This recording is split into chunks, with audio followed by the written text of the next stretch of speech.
Ukraine को जो long range की मिसाइलें दी गई हैं उससे पुतिन काफी नाराज हैं, रूस काफी नाराज है। पुतिन ने नाटो और अमेरिका को बड़ी धमकी दी है। लॉन्ग रेंज से हमला नाटो का हमला माना जाएगा, यह पुतिन ने दो टूक कह दिया। तो देखिए, पुतिन की धमकी है सीधे तौर पर लॉन्ग रेंज की मिसाइलें देने के बाद से। यह नाराजगी क्यों है, तो इसकी बड़ी वजह क्या है? यूक्रेन को लॉन्ग रेंज के हथियार मिलने से गुस्सा है पुतिन। जर्मनी ने टॉरस मिसाइल देने का ऐलान किया है। अमेरिका, ब्रिटेन, फ्रांस पहले ही दे चुके हैं लॉन्ग रेंज के हथियार। पहली बार 4 देश देंगे लॉन्ग रेंज के हथियार। अब पुतिन ने क्या कहा है आपको बताते हैं। लॉन्ग रेंज हथियार से हमला यूक्रेन का हमला नहीं, लॉन्ग रेंज से अटैक देने वाले देश का हमला होगा, यानी जिसने दिया है यूक्रेन को उस देश का हमला होगा। रूस पर हमला संयुक्त हमला माना जाएगा। अमेरिका, नेटो, यूरोप को जिम्मेदार माना जाएगा। और एटमी पॉलिसी में भी बदलाव कर दिया गया है। रूस ने अपनी एटमी पॉलिसी बदल दी है। परमाणु हथियार रूस की सुरक्षा की गारंटी।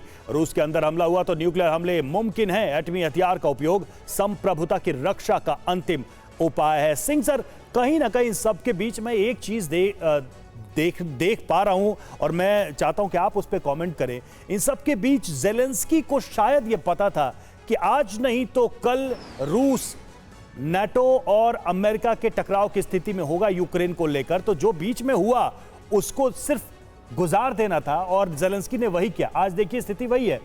ट्रंप भी नाराज हैं और दूसरी तरफ लॉन्ग रेंज की मिसाइलें यूरोप दे रहा है, यानी पूरी तरह से खुली छूट दे रहा है कि तुम रूस पर हमला करो, हम तुम्हारे साथ हैं। बिल्कुल, देखिए जो आपने बोला बिल्कुल सही है असेसमेंट। मेन चीज़ क्या है कि ज़ेलेंस्की को पता है कि नाटो कंट्रीज़ और अमेरिका वो किसी तरह से रूस को वीक करना चाहते हैं, और चाहे वो उनका मोहरा बना हुआ है, लेकिन उसको ये बात मालूम है इससे ना तो अमेरिका का डीप स्टेट पीछे हटेगा, ना पूरे यूरोपियन कंट्रीज हटेंगी। इस बात को जानते हुए वो एक टाइम पास कर रहा था ट्रंप के शुरुआती टाइम का। उसको पता कि वापस आके ट्रंप को उसी लाइन पर आना पड़ेगा।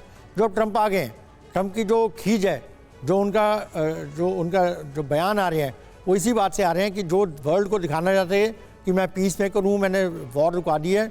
और ये चीज़ ट्रंप इसको ज़ेलेंस्की को अच्छे से मालूम थी कि ऐसा नहीं होगा, क्योंकि जिन शर्तों पर रूस वॉर रोकेगा वो शर्तें यूक्रेन को भी ना एक्सेप्टेबल होंगी, ना ही अमेरिका को होंगी।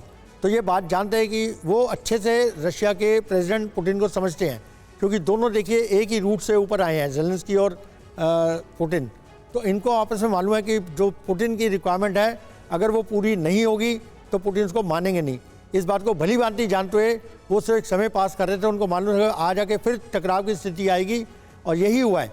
देखिए पुतिन जो है अपनी बातों पर कायम है, और वो अपनी आगे स्ट्रेंथ जितने उन्होंने एरिया पे कब्जा किया है उसको वो कंसोलिडेट कर रहे हैं, ताकि अगर नेगोशिएट टेबल पर आते हैं फाइनली तो ये वो कहेंगे ये एरिया हमारे हैं, जो बाकी लोगों को एक्सेप्टेबल नहीं होगा, यूक्रेन को एक्सेप्टेबल नहीं होगा।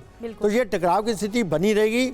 और इसके एंड में तो सिंह साहब, एक बहुत अच्छी बात आपने कही कि ये पुतिन अश्योर कर लेना चाहते हैं कि पहले ही इस युद्ध भूमि में कंसोलिडेट कर लें कि हमारा इलाका कौन सा है, ताकि अगर बातचीत की मेज पर नौबत भी आती है तो फिर वो दावा ठोक सकें कि हमने ये जो हिस्से हैं वो हासिल कर लिए हैं।